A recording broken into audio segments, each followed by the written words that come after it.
My husband's white moonlight killed someone that day, and he personally pressed my fingerprints onto the murder weapon. Penelope is in poor health and can't bear imprisonment. You take the fall for her." I smiled and wiped away my tears. "Okay, who told me to love you?" On the day of the trial, I submitted evidence of his company evading $10 billion in taxes. As the police led him away, I whispered, "Forgot to tell you, the deceased was personally switched out by me. Your white moonlight has long been lying on the forensic pathologist's dissection table." The cold smell of alcohol mixed with an unfamiliar perfume violently flooded Vivian's nostrils as she sat silently in the darkness for a full 3 hours. Outside the door were Alistair and his beloved Penelope. More precisely, Alistair was half supporting Penelope, almost holding her entirely in his arms, as he staggered in. "Alistair. Brother Alistair. I'm so scared." Penelope's voice was filled with sobs, so soft and sweet that it could drip water, and her body trembled uncontrollably as she clung tightly to Alistair.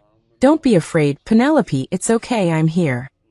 Alistair's voice was filled with a tenderness and care that Vivian had never heard before, with an almost coaxing patience. He didn't even think about turning on the light, perhaps because in his subconscious, the existence of the villa's mistress was completely irrelevant. In the darkness, Vivian's fingertips dug deeply into her palms, leaving several crescent-shaped bloody marks, but she felt no pain at all. What hurt even more was the dull ache coming from her heart, which had long been numb. She was already used to such scenes in their 3-year marriage, wasn't she? The rustling sound of clothing rubbing together, accompanied by the woman's suppressed sobs and the man's low comforting words, continued for a while in the entryway. Then Alistair helped Penelope upstairs, and the sound of their footsteps disappeared in the direction of the master bedroom. The bedroom she shared with Alistair, although Alistair almost never set foot in it. Vivian sat on the sofa in the living room like a ghost for a long time, so long that the moonlight outside the window shifted, casting cold patches of light on the floor. Only when there was absolutely no more movement upstairs did she slowly get up, without turning on the light, and headed towards the kitchen in the faint light, wanting to pour herself a glass of water. Just as her fingertips touched the cold glass of the glass, rapid footsteps came from the stairs. Alistair came down, carrying with him the lingering smell of alcohol and Penelope's sweet perfume. He walked straight towards Vivian, without any embarrassment or guilt about being caught, only an almost cold calmness, and a hint of barely perceptible anxiety. "Vivian, let's talk." His voice was exceptionally clear and exceptionally cold in the quiet night. Vivian held the water glass, not turning around, but looking at the thick darkness outside the window. "Talk about what?" "Talk about how you brought another woman back to our home into our bedroom." Alistair frowned, seeming annoyed by her lack of understanding. "Penelope is very emotionally unstable tonight. She needs to rest." "So my emotions, my needs, deserve to be trampled on?" Vivian turned around and looked directly at him. In the darkness, she couldn't see his expression. She could only see a tall but distant outline. Alistair was silent for a few seconds, as if weighing something, and finally he made up his mind. "Not just rest. Vivian, I need you to do Penelope a favor." "A favor." Vivian almost laughed, her voice trembling. "Alistair, can you be any more shameless?" Alistair ignored her sarcasm and took a step forward, taking something out of his suit pocket. The floor lamp in the corner of the living room suddenly lit up, probably turned on by Alistair just now. The sudden light made Vivian squint. Then she saw what Alistair was holding, a dagger, with a unique style. The handle seemed to be engraved with intricate patterns, but at the moment, it was covered in dark red, semi-congealed blood, and some had even splattered on his well-defined fingers. A strong smell of blood instantly filled the air.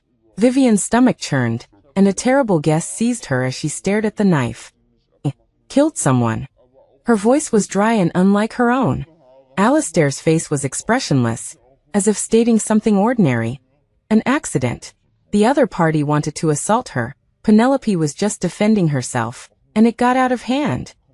"Self-defense? Out of hand?" Vivian looked at the bloodstains, which were clearly caused by repeated stabs, and her heart turned cold. "So," she heard her hollow voice. Alistair held the dagger out further, almost touching her pajamas. "Hold it. Put your fingerprints clearly on it." Vivian took a step back abruptly, her back hitting the cold counter with a dull thud. What did you say? I said, put your fingerprints on it. Alistair's tone became one of unquestionable command, with a hint of impatience. Penelope is in poor health, she has serious heart disease and depression, she can't stand a single day in a place like prison. You'll be fine, I'll hire the best lawyers for you. At most it'll be self-defense, a few years and you'll be out. A few years? Vivian seemed to have heard the most absurd joke in the world, but tears uncontrollably welled up in her eyes. Alistair, I'm your wife. Your legal, registered wife. You want me to take the blame for your lover's murder? What else? Alistair's eyes were as cold as ice, without the slightest warmth. Vivian, ask yourself honestly, in the past 3 years, what have you eaten, worn, and used that wasn't given to you by the Alistair family? Your father's small company that was about to go bankrupt, who saved it with their investment. Now Alistair Corporation is trying to win the key plot of land in the east of the city, and there can't be any negative news. Penelope can't have anything happen to her either. It's only right that you contribute something to the Alistair family, isn't it? Contribute something? Vivian repeated these words, tears finally falling, scaldingly flowing down her cold cheeks. Contribute my freedom? My life? Or my life? I won't let you die. Alistair roared, grabbing her wrist, with so much force that he almost crushed her bones. It's just a few years in jail. When you get out, the position of Mrs. Alistair will still be yours. Be obedient. Be obedient? Vivian looked at him, at this man she had loved for 5 years and married for 3. His eyebrows and eyes were still handsome enough to captivate, but at this moment, those eyes that once made her drown only contained naked exploitation and undisguised cruelty. She struggled, trying with all her strength to get rid of him. Let go of me. Alistair, you're crazy. I won't sign. I will never take the blame for her. Her resistance infuriated him. Alistair's eyes sharpened, and his other hand rose without hesitation. A crisp slapping sound rang out in the silent kitchen. Vivian was slapped, her head turned to the side, her ears ringing, and a clear fingerprint quickly appeared on her cheek, burning with pain. This slap completely shattered the last faint illusion in her heart. Taking advantage of the moment when she was stunned by the slap, Alistair rudely pried open her fingers one by one, and pressed her fingerprints firmly and forcefully onto the sticky, cold, death-wreaking hilt of the dagger. That feeling, cold and slippery, like the tongue of a poisonous snake, licked her skin, straight to the bone marrow. She no longer struggled. Like a rag doll that had been drained of its soul, she let him manipulate her, until he was sure that her fingerprints had clearly and completely covered the traces that might have existed originally. He disgustedly threw her hand away. Vivian staggered and barely stood up, supporting herself on the counter. She lowered her head, and her long hair fell, covering her expression at the moment. After a long while, as Alistair was about to leave with the murder weapon, she suddenly let out a very light laugh. The laughter was low and hoarse, with a hint of eerie calmness. Alistair paused and frowned at her. Vivian slowly raised her head, her face still stained with tears, the red and swollen fingerprints clearly visible, but the corners of her mouth tugged into an extremely strange arc. She reached out and slowly wiped away the tears on her face, her movements slow and mechanical. Okay, she said, her voice as light as a breeze, but with a determined meaning. I'll take the blame for her. Alistair seemed somewhat surprised by her sudden obedience, but mostly relieved. His tone softened slightly with a hint of condescension. That's right. Vivian, rest assured I won't mistreat you. The lawyer will see you tomorrow and tell you what to say. Vivian didn't respond to his words, just looked at him, her eyes once filled with love, now as deep as a bottomless ancient well. She repeated, as if swearing to herself, or cursing him. Who told me to? Love you. After Alistair left, Vivian stood there for a long time, until the sky outside the window turned a sliver of fishbelly white. She slowly moved her stiff body. She walked to the sink, turned on the faucet, and the cold water washed over the fingers that Alistair had forced onto the murder weapon. She scrubbed them again and again, her skin red and almost broken, but she still felt the bloody smell and cold touch clinging to her bones, impossible to shake off. She raised her head and looked at the woman in the mirror, pale, empty-eyed, with swollen cheeks. Suddenly, She twitched the corners of her lips, revealing an extremely cold, even slightly manic smile. Alistair, you will never know what kind of dead end you have personally paved for your beloved Penelope. In the following days, everything was calm. Alistair had indeed used the Alistair family's power to suppress the news of Penelope accidentally killing someone. The police received a report and found that the deceased was an influential underground money lender with complex social connections, making the investigation difficult. And Vivian behaved unusually cooperatively.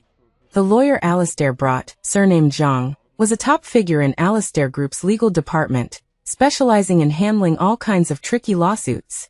He meticulously instructed Vivian on how to describe the incident, how to describe the underground moneylender trying to molest her, how she panicked and grabbed a dagger on the table in self-defense, and how she accidentally stabbed him to death. Vivian listened quietly, nodding from time to time, even asking a detail or two to make the whole story sound more true and credible. Her calmness and understanding of the big picture surprised lawyer Davies, who privately told Alistair, President Alistair, Mrs. Alistair, she's very sensible.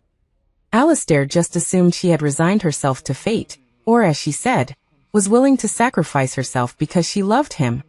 He might have felt a faint pang of guilt, but it was quickly overwhelmed by his concern for Penelope and the ease with which his goal was about to be achieved. He promised to give Vivian's parents a large sum of money to ensure they would have no worries for the rest of their lives, as if buying out their daughter's freedom for a few years. He didn't notice that the look in Vivian's eyes was no longer one of humble love and painful struggle, but a calmness and mockery akin to a hunter's. During this time, Penelope lived in the guest room of the villa, carefully protected by Alistair. She occasionally encountered Vivian in the dining room, always looking frail and pitiful, but with a hint of smugness and provocation in her eyes. Vivian never responded. She just ate in silence, returned in silence to her room where she was essentially under house arrest, and prepared everything in silence. She needed a computer and a phone that Alistair wouldn't monitor. The opportunity came quickly. Alistair thought she had completely surrendered and relaxed his surveillance of her. One day, when the family doctor came to examine the frightened Penelope, Vivian excused herself by saying she felt tightness in her chest and needed some sedative medication, successfully sending the nanny downstairs to get it. Taking advantage of those brief minutes, she sneaked into Alistair's study and used a pre-prepared micro-device to quickly copy several key files from the encrypted partition of his computer. At the same time, she hid an unregistered SIM card in the lining of her underwear. Her movements were practiced, her heartbeat steady. Back in her room, she locked the door. She took out the SIM card and inserted it into an old spare phone. She turned it on and connected to the internet. She opened an encrypted chat app and found a contact marked C. Her fingers quickly tapped on the screen. The fish is hooked. Prepare to cast the net. The other party quickly replied. Is the evidence complete? Vivian's fingertip hovered over the screen for a moment, then landed heavily. Complete. Enough to make sure he never recovers. Be careful yourself. Don't worry. The stage is set, waiting for the protagonist to appear. Putting down the phone, Vivian walked to the window, looking at the roses blooming in the garden, Penelope's favorite flower, which Alistair had ordered to be planted everywhere. The corners of her mouth curved into an icy, bone-chilling smile. The trial date came quickly. This Alistair Group CEO's wife negligently causing death case, although the Alistair family tried their best to suppress it, still attracted great attention from the media and the public because it involved secrets of wealthy families and violent plots. Outside the courthouse, cameras and microphones were packed like sardines. Vivian was wearing a simple dress, her face pale, and she walked into the courtroom with her head lowered, escorted by lawyer Davies and bailiffs. She looked fragile and frightened, perfectly fitting the image of a woman horrified after accidentally killing someone. Alistair also came, sitting in the front row of the gallery. He was wearing an expensive custom suit, his face cold, his aura powerful. His eyes met Vivian's for a moment, carrying a warning, and a hint of implying that she should perform well. Penelope, however, did not appear, presumably carefully hidden by Alistair in a safe place to recuperate. Vivian lowered her eyes, hiding the sarcasm that flashed in her eyes. The trial proceeded as planned. The prosecutor presented the case, presenting evidence, including the dagger used as a weapon, and Vivian's clear fingerprints on it.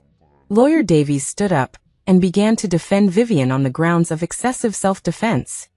He spoke eloquently, desperately exaggerating the urgency of the situation at the time, depicting how Vivian, as a weak woman, was forced to defend herself when she was assaulted, and accidentally killed someone in a moment of emotional excitement, which was excusable. The judge and jury members listened with different expressions. Alastair nodded slightly, seemingly quite satisfied with Lawyer Davies's performance. It was Vivian's turn to speak. All eyes were focused on her. She slowly stood up, her steps appearing somewhat unsteady, as if she were bearing enormous pressure. She raised her head, her gaze sweeping across the courtroom, finally landing on Alastair's face. Alastair looked at her, his brow furrowing imperceptibly. For some reason, a faint sense of unease rose in his heart. Today's Vivian, although still looking weak, had eyes that were too calm, strangely calm. Vivian opened her mouth, her voice not loud, but clearly reaching every corner of the courtroom. Your Honor, members of the jury, regarding this case, I have some key information that I need to add. Lawyer Davies was stunned. This step was not in the prepared script. He subconsciously looked at Alastair. Alastair's eyes suddenly sharpened, staring intently at Vivian. Vivian, however, didn't look at them, and directly took out a thick file bag, sealed with a waterproof bag, from an old canvas bag she was carrying with her. She had insisted on bringing it in, and Alastair had thought she just wanted to bring some personal items for comfort and didn't care. I want to report, Vivian's voice suddenly rose, with a desperate determination. To report my husband, Alastair Group CEO Alastair, who since 5 years ago has systematically and organizationally evaded national taxes through related party transactions, false invoices, forged contracts, and overseas money laundering, involving a cumulative amount of. She paused, her gaze like an icy arrow, shooting straight at Alastair, whose face had changed drastically, and reported the astronomical figure word by word. Over 10 billion RMB. Here are some key account details, proof of funds flow, and screenshots of his emails with overseas shell companies. The entire courtroom exploded. Reporters, like sharks smelling blood, frantically pressed their shutters, all lenses focused on the ashen-faced Alastair, and the seemingly fragile woman who had dropped a bombshell. Nonsense. Vivian. You're crazy. Do you know what you're saying? Alastair abruptly stood up, veins bulging on his forehead, no longer able to maintain his usual composure. He tried to rush forward, but was firmly restrained by the bailiffs. Lawyer Davies was completely dumbfounded, his mouth agape, unable to speak for a long time. The judge banged the gavel forcefully. Silence. Silence. Plaintiff, are you aware of what you are saying and what the evidence you have submitted implies? I am very clear, Your Honor. Vivian straightened her spine. The woman who appeared meek and submissive in the villa had vanished. Now she was like a wind-battered, poisoned manjasaka flower, radiating a cold and deadly aura. I am willing to bear all legal responsibility for everything I have said. She turned to Alastair, looking at his handsome face contorted by shock, anger, and disbelief, and slowly, a smile appeared. That smile, cold, cruel, carried a long-suppressed hatred, finally finding release in delight. Alastair, I forgot to tell you. Her voice was not loud but like an icy awl, precisely piercing Alastair's eardrums. The deceased you made me take the blame for, I personally switched out. Alastair's pupils contracted sharply, as if he hadn't heard clearly, or rather, as if he couldn't believe what he had heard. Vivian admired the shattered expression on his face, slowly and deliberately, in an almost sing-song tone, adding the final sentence. Your white moonlight, the Penelope you desperately wanted to protect. She leaned forward slightly, her red lips parted, uttering a devilish whisper. Has long been lying on the forensic pathologist's table. You personally pressed my fingerprints onto the murder weapon that killed her. Alastair felt like a thunderbolt had exploded in his mind, and the whole world spun. He stared fixedly at Vivian, the wife he had never looked at properly, the docile and humble woman who, in his eyes now, had become a vengeful ghost crawling out of hell. What did she say? Penelope was dead. Dead. At his hands? He personally put the weapon that killed Penelope into Vivian's hands. and personally helped her complete the frame-up? The immense absurdity and icy fear, like countless venomous snakes, instantly tightened around his heart, almost suffocating him. No. Impossible. You're lying. Vivian. You venomous woman. You're lying. He roared out of control, losing all composure, trying to pounce on her but was held down even more forcefully by the bailiffs. Just then, the courtroom doors were pushed open. Several staff members from the procuratorate and police officers in uniform walked in with serious expressions, heading straight for Alastair. Mr. Alastair, we have received a real name accusation and verified some of the evidence. We are now legally arresting you on suspicion of massive tax evasion, commercial fraud, and other crimes. This is the arrest warrant. The glaring arrest warrant was presented before Alastair. Handcuffs, with a click, coldly clamped onto the wrists that had once elegantly pressed Vivian's fingerprints. Alastair seemed to have been drained of all strength, looking incredulously at the silver shackles on his wrists, then suddenly looked up and stared fixedly at Vivian. Vivian stood there, calmly meeting his gaze across the noisy and chaotic crowd. Her eyes were calm and unwavering, only a bottomless, icy darkness. As if to say, "Look, this is the ending you deserve." The sunlight from outside streamed in through the high windows, casting a long shadow behind her, like a victor's cloak. This drama, which opened with betrayal and conspiracy, finally came to a tragic end under her carefully laid plans.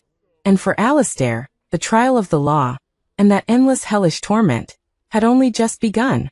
The chaos within the courtroom was like a huge stone thrown into stagnant water, causing tumultuous waves that were difficult to calm.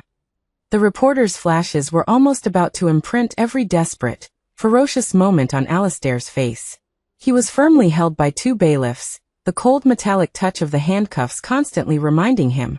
He was finished. Vivian. Bitch. You schemed against me. Alastair's eyes were tearing apart, struggling like a trapped beast, roaring unwillingly. Penelope. Where exactly is Penelope? Explain it clearly. Vivian simply stood there quietly, as if all the surrounding noise had nothing to do with her. She looked at this man who had once been high above, seeing her as insignificant as an ant, now fallen into the dust, trapped in the net he himself had woven, and in her heart, there was only a cold wasteland, and a hollow delight after revenge. Mr. Alastair, please remain calm and cooperate with our work. The chief prosecutor's expression was stern, his voice without any emotion, instructing the police officers to take him out of the courtroom. Alastair was forcibly dragged away, twisting his head desperately, his eyes bloodshot, fixed on Vivian. That gaze was filled with bone-gnawing hatred and incomprehensible madness. I won't let you go. Vivian. I'll haunt you even as a ghost. And Penelope. Give me back Penelope. His roar echoed in the courtroom corridor, fading away, finally cut off by the heavy closing of the door. The trial was forced to adjourn. The judge banged the gavel, announcing a recess and rescheduling the trial for Vivian's homicide case. But at this moment, everyone's attention had already been drawn to Alastair's shocking crimes and Vivian's last earth-shattering whisper. Vivian, escorted by the bailiffs, walked towards the temporary detention room. Her back was straight, her step steady, completely different from the panicked and weak Mrs. Alastair who had arrived earlier. Lawyer Davies stood there with an ashen face, the documents in his hands scattered all over the floor. He was finished. His career, and perhaps even himself, would face investigation for being deeply involved in Alastair's crimes. City Public Security Bureau, Major Crime Squad Interrogation Room. The cold light of the fluorescent lamp shone on Vivian's face, her expression calm and unwavering. Opposite her sat two experienced criminal investigators, Detective Morgan and Detective Reed. Detective Morgan's eyes were sharp as an eagle, trying to find a breakthrough from Vivian's subtle changes in expression. Detective Reed was responsible for recording, his brow furrowed, obviously shocked by the complexity of the case. Vivian, you said in court just now that the deceased was switched out by you, and Penelope is already dead and lying on the forensic pathologist's table. Please explain the situation in detail. Detective Morgan got straight to the point, his voice steady. Vivian raised her eyes clear but bottomless. Officer, I need confirmation that my report, regarding Alastair's tax evasion, has already been investigated. This is completely different from your current case. Detective Reed couldn't help but interject. Detective Morgan raised a hand to stop Detective Reed, looking at Vivian. I can clearly tell you that based on the evidence you provided, Alistair has been formally arrested and the relevant investigation has been launched. Now please cooperate with us and tell us the truth about the homicide. Vivian nodded slightly, seemingly satisfied with the answer. She took a deep breath and began to narrate, her voice as calm as if she were telling a story that had nothing to do with her. That night, Alistair brought Penelope back, and I heard their conversation. Penelope accidentally killed the underground banker. She was very scared. Alistair comforted her, then came downstairs to find me and force me to take the blame. He hit you. Detective Morgan noticed the faint finger marks on her face that had already faded, but were still distinguishable upon closer inspection. Yes. Vivian touched her cheek, a mocking smile curling her lips. He personally put the bloodstained dagger in my hand, forcing me to put my fingerprints on it. He said that Penelope's health was not good and she couldn't bear imprisonment, and I, as his wife, should sacrifice for him, for the Alistair family. Her tone was calm, but it sent a chill down the two detectives' spines. What a cruel and ruthless man. And then? How did you manage the switch? I agreed, Vivian said. I acted obedient and resigned. Alistair relaxed his vigilance. He put Penelope in the guest room on the second floor, and sent people to guard outside the villa, but he didn't watch me too closely. He knew I had nowhere to go. My family needed to rely on the Alistair family to survive. That night, around 3 in the morning, I made an excuse to go to the kitchen to pour water. In reality, I went to Penelope's room. Detective Reed's pen paused, and he looked up. She wasn't asleep, or rather, she was startled awake by my arrival. Vivian's eyes drifted into the distance, as if returning to that decisive night. She was smug, thinking I had succumbed. She even hypocritically said sorry to me, saying that when her health improved, she would find a way to compensate me. Vivian scoffed. I walked to her bedside, looking at her pitiful face. I asked her, "What does it feel like to kill someone?" She was stunned for a moment, then became somewhat agitated, saying it wasn't her fault, that scum deserved to die. She said that Alistair Gidge would protect her, and I was only fit to be her scapegoat. And then, Vivian paused, her gaze refocused, becoming cold and sharp. I took out what I had prepared long ago. What was it? Detective Morgan held his breath. A very thin piano wire, Vivian gestured. And also a pair of gloves. The interrogation room was silent, with only the rustling sound of Detective Reed's pen scratching on the paper. She realized what was happening and tried to scream, but I didn't give her a chance. I strangled her from behind. She didn't struggle much. She was already weak and she had just experienced killing someone, so she was mentally and physically exhausted. The whole process was quick. Vivian lowered her eyes, looking at her slender but strong hands. After confirming her death, I wrapped her body in a rug and dragged her through the secret passage connecting my room to the storage room to the villa's basement cold storage. That passage was something I accidentally discovered during the renovation. Even Alistair didn't know about it. After that, I cleaned up the scene and restored her room to its original state. Then I contacted C. Who is C? Detective Morgan immediately seized the key point. A collaborator. Vivian did not reveal more. I asked him to find a way to switch Penelope's body with the underground banker's body. I don't know the specifics of how he did it, but he did it very well, flawlessly. The dead person, the police found, was wearing Penelope's clothes from that night, and had signs of a struggle and stab wounds caused by a dagger. Those wounds were recreated on her body based on Penelope's description and the characteristics of the murder weapon Alistair brought. Detective Morgan and Detective Reed exchanged glances, both seeing the shock in each other's eyes. This was not just a revenge. It was a precise and ruthless plan and execution. So, Alistair thought he was covering up your crime of killing the banker. But in reality, he was covering up your crime of killing Penelope?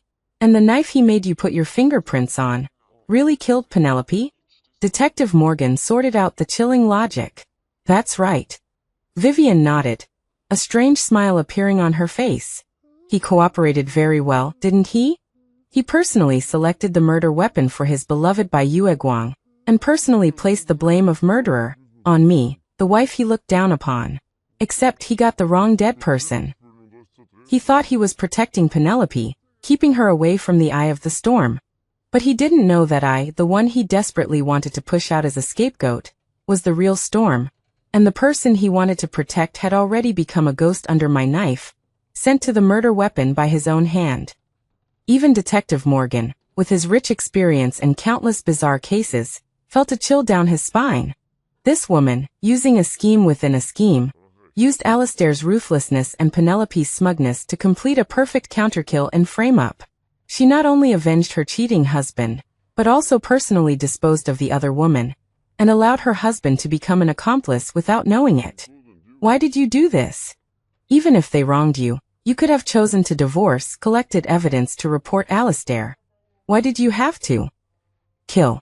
Vivian looked at Detective Reed, a hint of pity in her eyes, as if looking at a naive child. Divorce? Report him? And then what? Watch them fly away, living a happy life with Alistair's money? My father's company would go bankrupt immediately, and my parents would suffer miserably in their old age. And me, a woman abandoned by Alistair, who would care about me. I might not even know how I died. They took away not only my husband's love, but also my life, my dignity, everything. Her voice lowered, filled with a deep-seated hatred. Alistair thought he could buy out my freedom and future with money, and Penelope thought she could steal everything with her fragility and scheming. They were wrong. I want them to pay the price. The most painful price. Alistair will lose the power, wealth, and freedom he cares about most, and will forever live in the pain and regret of killing the person he loved most. And Penelope. Vivian smiled, a smile that was beautiful but deadly. She lost her life, and until her death, she thought she was the victor, not knowing that she had long become a pawn on my chessboard. All of this was destined from the moment I agreed to take the blame. On the other side, at the city detention center, Alistair was being held alone in a cell.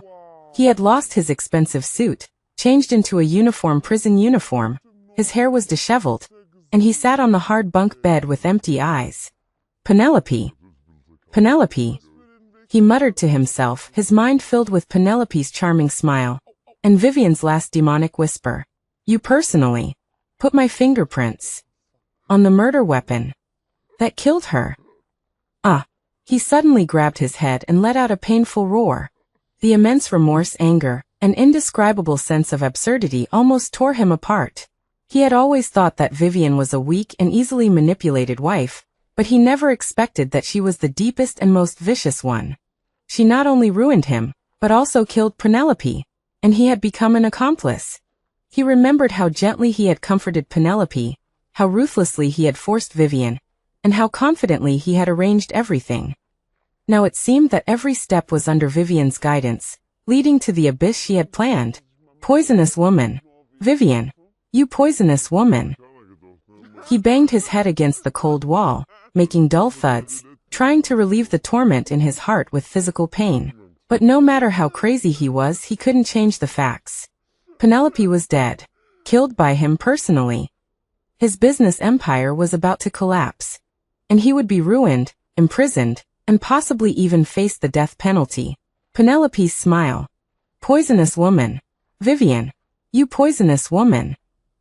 He banged his head against the cold wall, making dull thuds, trying to relieve the torment in his heart with physical pain. But no matter how crazy he was, he couldn't change the facts. It's over. Everything is over. This realization filled him with more despair than death itself. Several days later, the case investigation made significant progress. Based on the clues provided by Vivian and the secret assistance of C, the police found the hidden body of the real Penelope. The forensic autopsy confirmed that the cause of death was mechanical asphyxiation, consistent with homicide, and the ligature marks on the neck matched Vivian's description of piano wire. The body of the underground banker, previously thought to have been killed by Penelope, was also found in another hidden location. The cause of death was also stabbing with a sharp weapon, but the modus operandi differed from Vivian's description of self-defense, and the role of C in the case is under further investigation. The evidence against Alistair for tax evasion and commercial fraud was conclusive, The amounts were particularly large, and the circumstances were particularly serious. He will face the severe punishment of the law. Vivian was formally arrested on suspicion of intentional homicide. When the trial reconvened, she stood in the dock, her expression still calm. The court comprehensively considered her motive for killing, long-term mental oppression, her husband's betrayal and forcing her to take the blame, her surrender, voluntarily confessing to the police the facts of the murder that they had not yet grasped, and her significant meritorious performance, reporting Alastair's tax evasion of $10 billion, saving the country a huge economic loss. At the same time, the victim, Penelope, was clearly at fault. Ultimately, Vivian was sentenced to 15 years in prison. When the verdict was announced, Vivian closed her eyes. 15 years. Compared to the long sentence she might have faced for taking the blame, or compared to the despair that Alastair and Penelope had inflicted on her, this result seemed acceptable. She was led away from the courtroom by the bailiffs. As she passed the gallery, she saw her parents rushing in. Her mother was in tears, and her father seemed to have aged overnight, his eyes filled with pain, incomprehension, and a hint of complex pity. Vivian gave them a comforting, apologetic smile. "I'm sorry, Mom, Dad. Your daughter can only use this method to end this nightmare and reclaim a little of the justice that belongs to her." She turned her head and no longer looked back at anything. The prison gates slowly closed behind her, isolating her from the outside world. Within the high walls was another kind of life. But for her, this was perhaps more like a refuge than that magnificent but icy villa. At least here, she no longer needed to pretend, no longer needed to endure, no longer needed to love someone who was not worth it. She used her own hands to personally end that marriage filled with deceit, betrayal, and exploitation, and sent those who had once trampled on her, one by one, into the abyss where they belonged. Sunlight shone through the iron bars, illuminating her calm face. This power play, which began with betrayal and ended with revenge, came to a close. And she, Vivian, was no longer anyone's appendage, nor was she anyone's substitute. She was the protagonist of her own story, and even if the road ahead was a long prison sentence, her soul had gained freedom in some sense.